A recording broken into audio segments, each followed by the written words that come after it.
오늘 2014년도 추수감사 주일 겸 또 우리가 5주 동안 기도하면서 준비하고 또 품었던 영혼들이 있는데, 오늘 2부와 3부 예배 때 또 많은 분들 하나님 보내주셔서 함께 예배하게 하실 줄로 믿습니다. 행복이라고 하는 것이 이런 것 같아요. 저는 많은 걸 갖고 건강해서 행복하다, 조건적인 행복이 아니라 늘 하나님과 동행하고 또 예배하는 자리에 믿음의 동료들이 함께 있어 하나님 앞에 예배할 수 있는 것이 행복이라고 저는 굳게 믿습니다.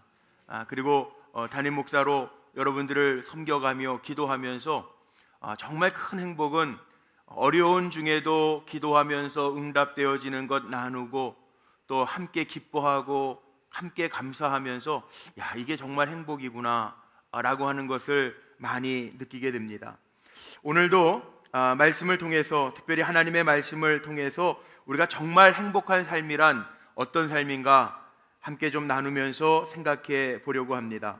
저는 행복한 삶 이야기를 생각을 하면 한 10여 년 전에 제 동생이 해준 말이 기억이 납니다. 그 당시에 제 동생 가정은 기업의 직장인이었습니다.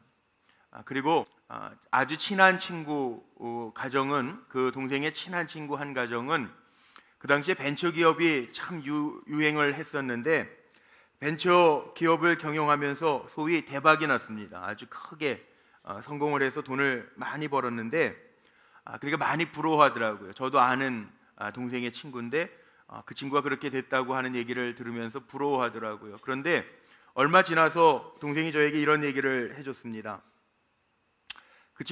대박이 난 그 친구를 오랜만에 만났는데 얼굴이 밝지 않고 좀 많이 야위어지고 수축하고, 그 다음에 인상이 그렇게 밝지 않았대요. 그래서 이렇게 사업 잘 되고 바쁜다고 하던데 일이 많아서 힘들어서 그러니, 아니면 일부러 다이어트를 했니? 그리고 물어봤대요. 그랬더니 그 친한 친구가 한숨을 길게 쉬면서 이런 이야기를 하더랍니다. 불면증에 시달려서 그런데 돈을 많이 벌고 나니까, 솔직히 친한 친구니까 얘기하는데 돈을 달라고 하는 사람도 많고 또 떼어먹는 사람들도 많고, 또 앞으로 돈 달라고 하는 사람들이 저렇게 생겨지면 어떡하나라고 하는 염려 때문에 잠이 안 온다는 거예요.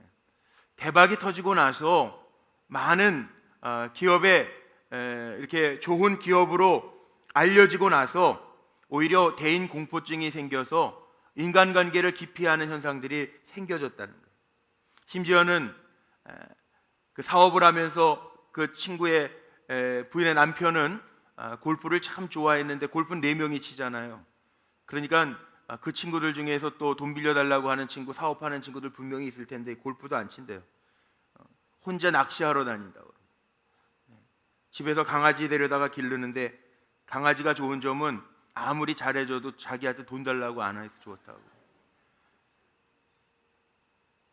사업을 하면서 크게 성공하면, 재산이 많아지면 행복할 줄 알았는데 오히려 사업 잘 된 것 때문에, 돈 때문에 기쁨도 감사도 잃어버린 케이스죠.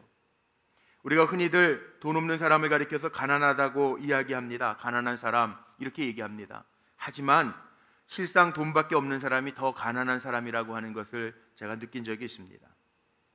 살아가면서 근심이 떠나지 않는 사람은 가장 불행한 사람이라고 말해도 과언은 아닐 것입니다. 자, 오늘 말씀은 제가 이렇게 제 경험 속에서 마음속에 떠오르는 이야기를 먼저 드린 이유가 있습니다. 우리 모두가 행복한 삶을 꿈꾸면서 살아가고 있는데, 어떻게 사는 것이 진정한 행복한 삶일까? 오늘 하나님의 말씀은 아주 분명하게 우리에게 선포해 주고 계십니다. 아주 분명합니다. 하나님의 말씀은 이것도 저것도 아닌 것이 아니라 아주 명확하고 분명하게 우리에게 알려주고 계십니다. 하나님이 기뻐하시는 삶, 창조자 되신 하나님이 우리에게 원하시는 삶은 오늘 아주 분명하게 이렇게 3가지로 이야기합니다. 삶 속에서 항상 기뻐하는 것과, 창조자 하나님이 나를 사랑하시고 나를 향한 계획을 가지고 계시다라고 하는 것을 깨닫고 만물을 주관하시는 그 하나님을 의지하며 기도하면서 사는 것과, 우리에게 주어진 모든 일에 감사하면서 그 감사를 고백하며 살아가는 것, 이것이 그리스도 예수 안에서 우리를 향하신 하나님의 뜻이라고 말씀하고 있습니다. 저는 오늘 이 세 가지를 정말 행복하게 하나님이 원하시는 삶이 이 안에 담겨져 있다면 이 세 가지를 잠시 구체적으로 언급을 좀 해보면서 말씀을 나누려고 하는데, 먼저 항상 기뻐하면서 산다라고 하는 의미가 뭘까? 인생 속에 기쁨이라고 하는 것은 생기입니다. 옛말로 표현하면 흥이 있다라고 하는 이야기죠. 기쁨이라고 하는 단어는 사전적으로 말하면 즐거운 마음이나 느낌이라고 하는 뜻을 가지고 있습니다. 그런데 사람들이 기쁨을 잃으면 삶의 흥을 잃습니다. 생기가 없어집니다. 기쁨은 성경에서 말하는 성령의 9가지의 열매 중에 하나입니다. 재미있는 것은 성경의 기쁨이라고 하는 단어를 여러 가지로 표현하지만 특별히 여기에서 말하는 기쁨은 그 원어 성경에 보니까 헬라어로 카라라고 하는 단어를 씁니다. 카라. 근데 이 카라라고 하는 단어를 쓰는 기쁨은 성경에 아주 분명하게 기록되어져 있더라고요. 하나님께서부터 하늘로부터 주시는 내적인 행복함, 마음속에서부터 생겨지는 기쁨, 이런 것이 카라라는 거예요. 그래서 예수님의 탄생을 우리가 기쁨의 소식이라고 성경에 표현해 놓았잖아요. 그 기쁨의 소식 할 때, 그 기쁨의 소식 할 때 기쁨이라고 하는 걸 카라라고 하는 단어를 써요. 예수님이 이 땅에 오실 때 동방의 박사들이 별을 보고 예수님의 탄생을 알게 됩니다. 그 별들을 보고 크게 기뻐했다 그랬는데 그 기쁨이 카라라고 하는 단어를 사용합니다.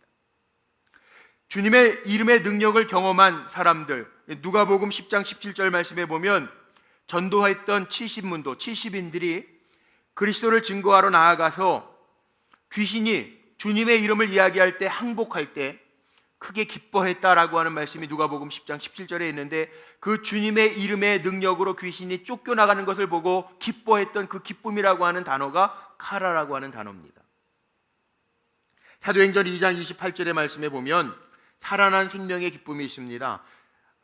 말씀이 이렇게 돼요. 주께서 생명의 길을 내게 보이셨으니 주 앞에서 내게 기쁨이 충만케 하시리로다. 여기에 기쁨이 카라라는 거예요. 우리가 살고 있는 이 판교 지역에서 10월 2주 전에 큰 사고가 났습니다. 저기 판교 테크노밸리 안에 광장에서 환기구 그 철조망이 떨어져서 많은 인명피해가 났습니다. 그런데 조선일보에 그런 사진이 났어요. 그 순간에 그 가에 있던 여인 하나가 떨어지는 거를 가에 서 있던 사람이 갑자기 잡아줘서 살아났어요. 그래서 그 죽음 속에서 정말 구사일생 한 사람의 기사가 이렇게 사진과 함께 조선일보에 크게 난 것을 본 적이 있습니다. 바로 그런 기쁨, 주님께서 생명의 기쁨을, 생명의 길을 내게 보이셔서 주 앞에서 내게 기쁨이 충만하나이다, 이 고백의 기쁨이 바로 카라라는 거예요. 요한복음 16장 24절 말씀에 보면 기도할 때 응답받는 기쁨도 있습니다. 구하라 그리하면 받으리니 너희 기쁨이 충만하리라. 여기에 기쁨이 카라예요. 카라. 기쁨의 단어가 여러 가지 헬라어의 뜻이 있지만 카라라고 하는 단어를 쓸 때 여기에 이런 단어들의 카라라고 하는 단어를 썼다는 거예요. 오늘 추수감사주일과 또 새생명 축제 주일을 맞이해서 예배하는 가운데 저는 오늘 그렇게 여러분들을 축복하고 싶습니다. 이 카라의 기쁨이, 주님이 주시는 생명의 기쁨이, 응답의 기쁨이, 살게 하시는 기쁨이, 주님이 나와 함께 하셔서 능력 있는 기쁨이 오늘 예배하는 귀한 종들의 심령 속에 차고 넘치시기를 주님의 이름으로 축원합니다. 두 번째는 기도하면서 살아간다라고 하는 것의 의미입니다. 쉬지 않고 기도하면서 살아가는 것. 기도는 하나님과 인격적인 관계를 맺는 것을 우리가 기도라고 이야기합니다. 하나님과 나라고 하는 두 인격이 서로 깊은 교제를 하는 것, 이것이 기도입니다. 물론 기도는 신앙의 표현이지만, 기도란 하나님을 의지하는 행위이지만 하나님 앞에 나아가는 만남의 수단이 기도고, 또 하나님께서부터 우리에게 주시는 은총의 통로의 수단이 기도고, 또 하나님께 무한한 능력을 공급받는 공급의 수단이 우리에게는 기도라는 겁니다. 그래서 기도는 우리의 삶 속에, 신앙생활 속에 떼어 버릴 수 없는 아주 필요한 것들입니다. 저는 이렇게 생각합니다. 우리에게 가장 큰 복이 뭐냐? 내 기도를 들으시는 하나님이 계시고 응답하시는 하나님이 계시다라고 하는 것이 큰 복이라고 믿습니다. 왜냐하면 하나님은 전능하신 하나님이고 누구보다 나를 사랑하시는 하나님이시기 때문에, 나를 잘 아시는 하나님이시기 때문에, 그래서 하나님은 가장 좋은 것으로 우리에게 공급해 주십니다. 물론 혼자 하는 기도도 있습니다. 그런데 함께 기도하면서 서로 서로를 위하여 기도할 수 있도록 하나님은 믿음의 동료들을 우리에게 붙여주셨고, 그 주님의 이름으로 함께 모인 사람들, 함께 모인 공동체가 오늘날 말하는 교회입니다. 성경 인물 중에 다니엘이라고 하는 사람이 있습니다. 우리가 잘 아는 대로 유대의 아주 귀한 어린 젊은이였지만 바벨론 포로기에 바벨론 궁전으로 잡혀갑니다. 포로로 잡혀갔습니다. 환난과 시험을 이길 수 있었던 이유가 있습니다. 성경엔 이렇게 표현합니다. 다니엘서 2장 17절과 18절 말씀에 보면 느부갓네살 왕의 꿈을 해몽할 때에도 다니엘이 함께 있던 친구들, 세 친구들 하나냐와 미사엘과 아사랴에게 가서 기도 부탁을 합니다. 아마 오늘 1부에는 새가족들이 오시지 않았지만 2부와 3부에 오실, 초청되어 오실 새가족들은 그런 아마 복을 누리신 거예요. 왜냐하면 1부니까 우리끼리밖에 없으니까 이름들을 다 붙여놨었잖아요. 새벽마다 기도하시는 분들이 그 이름을 불렀어요. 우리가 그들은 모를 거예요. 그러나 기도하시는 분들의 입에 그들의 이름이 올랐다는 거예요. 전 이것도 축복이라고 생각해요. 우리가 그런 기쁨 있지 않습니까?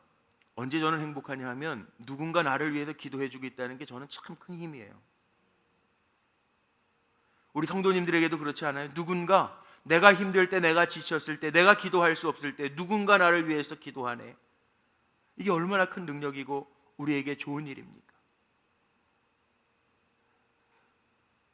어제 우리 전도사님들이 한 분 한 분 다 이렇게 초청자 명단을 체크해 보다 보니까 뭐 이름은 물론 많이 내셨어요. 한 300여 분 내셨는데 그 가운데 오늘 오실 수 있는 분들이 한 100여 명 돼요. 그것도 저는 감사해요. 성전에서 불러 기도하던 이들이 오늘 함께 이 자리에서 예배한다고 생각해 보세요. 얼마나 감격스럽습니까? 다니엘은 믿음의 기도의 동료들이 있어서 그렇게 기도 부탁을 하면서 함께 의지하면서 살았는데, 오늘 특별히 어려운 시대지만 하나님은 우리의 입술로 이름 부르고 기도했던 자들을, 친구들을, 이웃들을 이 자리에 앉게 하셔서 함께 기도하게 하신다면 전 능히 모든 것을 담대함으로 이겨나가게 하실 하나님이신 줄로 믿습니다. 나의 도움이 어디서 올꼬 천지를 지으신 여호와에게서로다. 다윗의 고백이에요.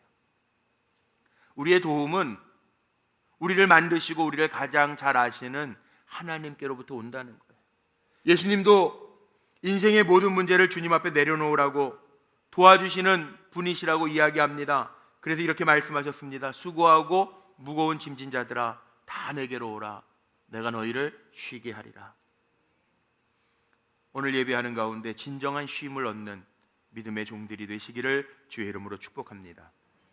마지막으로 오늘 추수감사주일과 더불어 정말 중요한 것입니다. 살아가면서 중요한 것, 우리가 모든 일에 감사를 느끼면서 그 감사를 고백하면서 산다라고 하는 것, 이것이 복인 줄로 믿습니다. 특별히 오늘 추수감사, 한 해에 하나님 우리에게 주신 복과 은혜를 헤아려 보며 그 감사의 고백을 담아 하나님 앞에 드리는 예배인데, 영어로 우리가 추수감사를 땡스기빙 데이라고 이야기합니다. 하나님 앞에 감사하는 날이라는 거죠. 감사라고 하는 단어는 성경에 정말 많이 나옵니다. 그런데 예배조차도 시편 50편 말씀에 보면 감사로 제단을 쌓을 때, 감사로 드리는 제사가 하나님을 영화롭게 한다고 말씀하고 있습니다. 예배할 때마다 하나님 앞에 감사의 조건을 가지고 하나님 앞에 예배하는 것, 하나님이 기뻐하신다는 것. 하나님 나에게 주신 은혜를 가지고 하나님 앞에 나오는 것, 그거 하나님 가장 기뻐하신다는 것. 그래서 사도 바울은 골로새서 3장 15절에 이런 말씀도 하잖아요. 너희는 감사하는 자가 되라. 무엇을 감사해야 될까요? 특별히 2014년도 지난 날을 생각해 보면서 우리를 인도해 주신 하나님 앞에 감사할 수 있는 종들이 되시기를 바랍니다. 영어나 독일어에 이 감사라고 하는 땡, 단켄, 독일어로는 단켄이라고 그러죠. 생각하다, think, 독일어로는 덴켄 그러는데요. 이게 다 감사는 생각에서 나와요. 어원이 같다라는 거예요. 감사와 생각은 같다. 우리가 생각하면 생각할수록 감사할 것밖에 없다라는 거죠. 오래전에 미국 대륙을 횡단하는 열차가 있었는데 그 열차가 두 개의 엔진으로 움직이는 열차가 운행 중에 하나의 엔진이 꺼졌습니다. 로키 산맥을 넘어서 덴버까지 가야 되는데 꺼졌어요. 기관사가 나머지 한 개의 엔진을 가지고 덴버까지는 갈 수 있을 것 같아서 운행하면서 가다가 산 중턱에서 두 가지 엔진, 마지막 남아있던 엔진마저 꺼집니다. 이 산 중턱에서 기차가 멈췄으니 승객들에게 알려야 되잖아요. 기관사가 승객들에게 알리기로 결정한 다음에 기내 방송을 하는데 이렇게 방송을 했답니다. 승객 여러분, 알려드릴 뉴스가 두 가지 있습니다. 하나는 나쁜 소식이고 하나는 좋은 소식입니다. 나쁜 소식은 이 기차가 엔진 두 개로 운행을 했었는데 그 두 엔진이 다 망가져서 움직일 수 없다라고 하는 소식입니다. 좋은 소식은 여러분이 타고 계신 이것이 비행기가 아니고 열차라는 사실입니다. 그렇게 보고했대요. 그렇습니다. 우리가 살아가는 인생길에서 좋은 소식도 있지만 나쁜 소식도 있습니다. 좋은 일과 나쁜 일이 늘 공존하는 것이 인생입니다. 그래서 행복한 사람들은 늘 감사할 수 있는 사람입니다. 어떤 조건을 만나든지. 생각해 보면 우리가 아무리 힘들다고 해도 생각해 보면 어제보다 나은 오늘을 주셨잖아요. 기도한 것 응답하시고 좋은 것으로 인도해 주시고 지금까지 살게 하셔서 이 순간에도 하나님 앞에 예배하게 하고 계시잖아요. 감사해야 되는데 지금까지 인도하신 하나님을 생각하면서 감사할 수 있는 종들이 되시기를 바랍니다. 두 번째, 나를 돕는 자 되시는 하나님 앞에 감사하는 거예요. 나를 돕는 자. 하나님 지금도 우리와 동행하시고 함께 하시는데 신학을 공부하는 사람은 매튜 헨리 주석이라고 하는 것을 다 압니다. 아주 유명한 주석, 매튜 헨리라고 하는 주석이 있는데 그 매튜 헨리라고 하는 사람 이름입니다. 영국의 성서 주석학자인데 그 매튜 헨리가 도둑을 맞았습니다. 도둑을 맞으면 다 빼앗겼잖아요.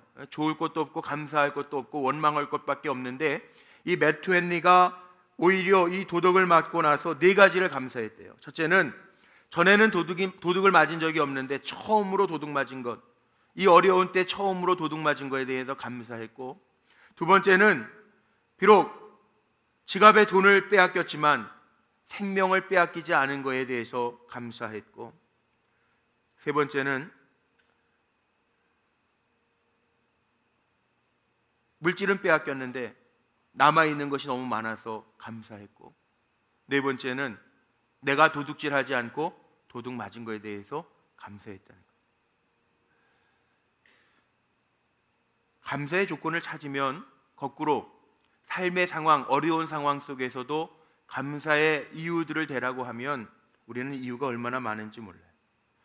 지금도 이 시간에, 이 아침 시간에 비가 오는데도 불구하고 하나님 앞에 예배하는 자리에 목사 혼자 서 있지 아니하고 우리 100명 넘는 우리 일부의 예배자들이 함께 예배할 수 있다는 게 저는 얼마나 감사한지 몰라요.